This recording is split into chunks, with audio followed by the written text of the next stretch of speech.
Shalom, beloved. I'm here to ask, or to answer.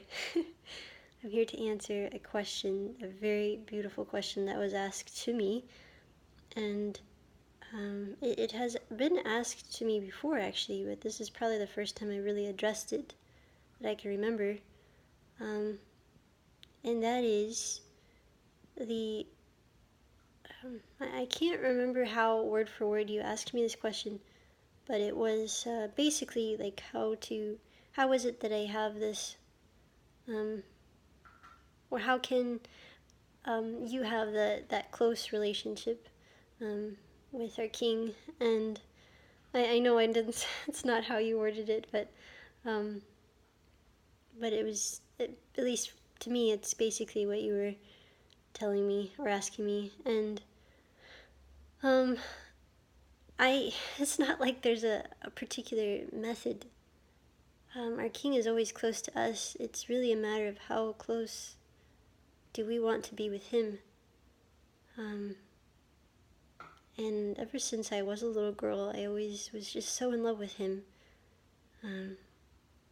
Part of that, though, I would say, I will share this with you, is that I saw His love in everything. Like, from the rain coming down, the sun shining, the breeze, a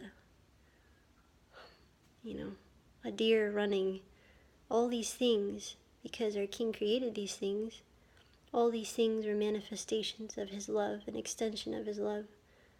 On top of the fact that He's given me every breath that I breathe, and just an understanding and a realization that everything all around me is His love.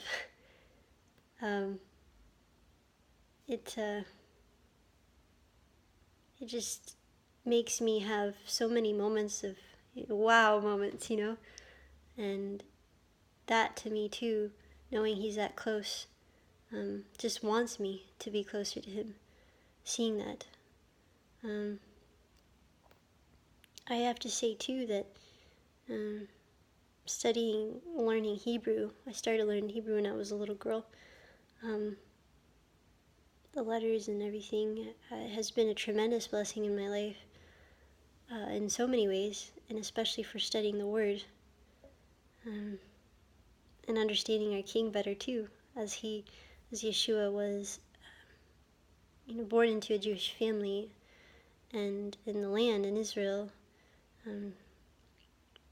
Hebrew was a language, is a language, it's a holy language. And when you start to study Hebrew, it's just such a beautiful language. In so many ways, there's just so much to it. You also, at least my experience has been, is that I start to see things more clearly in a most beautiful way. I'll give you an example, like ruach, okay? I believe I've shared this before. But ruach in Hebrew, it means a spirit. It's also how you would refer to maybe like the breeze, a wind, breath. And so it's got more than one meaning. That's one thing I love about Hebrew. It's very mysterious that way. So it's got more than one meaning. And so with that understanding, when I feel the wind up against my skin, it gives me chills, because I'm thinking of the Ruach, God's Spirit, has been embracing me when I feel that.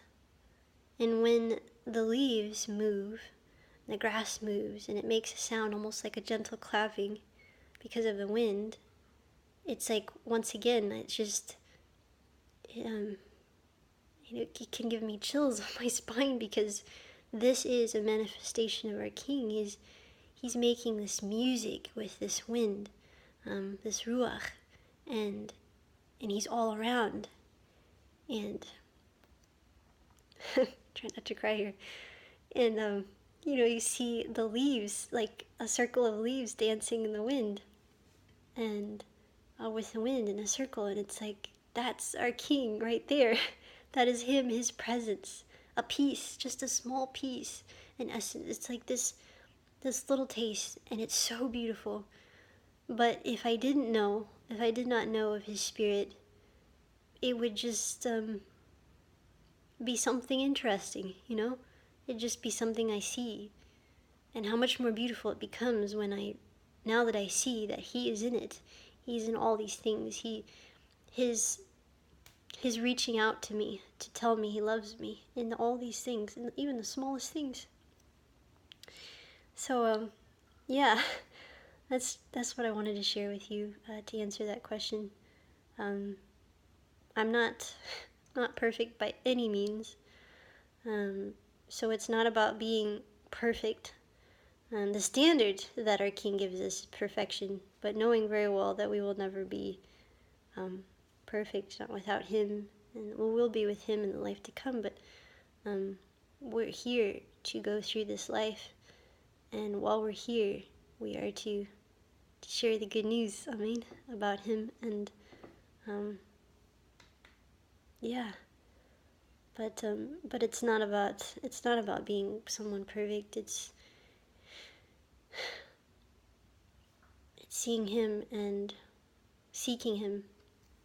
It says in the Word to seek first the kingdom of heaven, and all these things shall be added unto you. I know that for myself personally, I used to understand this as meaning if I seek God, I'll get everything, not everything, but I'll get what I want, because I'm seeking Him first, and then everything else will come after.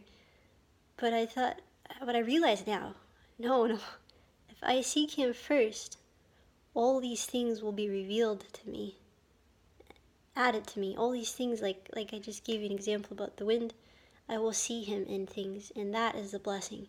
That is a blessing to see Him in all things, all the time. Amen. Bless you. Thank you for listening. Feel free to donate if you feel led in the top right corner of my channel.